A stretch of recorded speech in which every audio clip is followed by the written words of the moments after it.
আমাদের নবীজি আমাদেরকে কতটা ভালোবাসেন জানেন? তা ভিডিওটা পুরো শেষ পর্যন্ত দেখুন।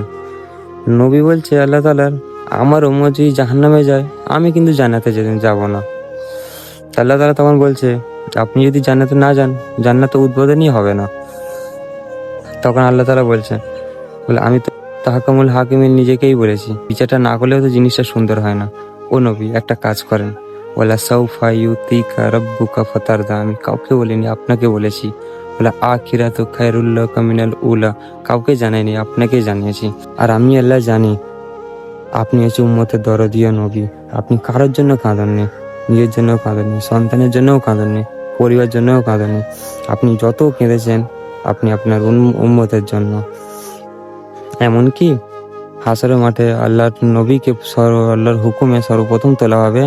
আমাদের নবীজি উঠেই মাত্র বলবে, ও আমার ভাই জিবরাইল, আমার উম্মত কোথায়, আমার উম্মত কোথায়? আমার ওঠার আগেই নাকি আমার উম্মতকে তোমরা জাহান্নামে দিয়ে দিয়েছো? তখন জিবরাইল আলাইহিস সালাম বলবে, ইয়া রাসূলুল্লাহ, আপনাকেই প্রথমে তোলা হয়েছে, আর কাউকে এখনো তোলা হয়নি। বুঝতেই পারছেন আমাদের নবী কতটাই আমাদেরকে ভালোবাসে। আর আমার সেই নবীর উম্মত হতে পেরেছি, শুকরিয়া আদায় করা দরকার আমাদের। আলহামদুলিল্লাহ। আমরা ইনশাল্লাহ চেষ্টা করবো আমাদের নবীজিকে সুন্নত আদায় চলার। আল্লাহ পাক আমাদের সবাইকে হেদায়েত দান করুক। আমিন।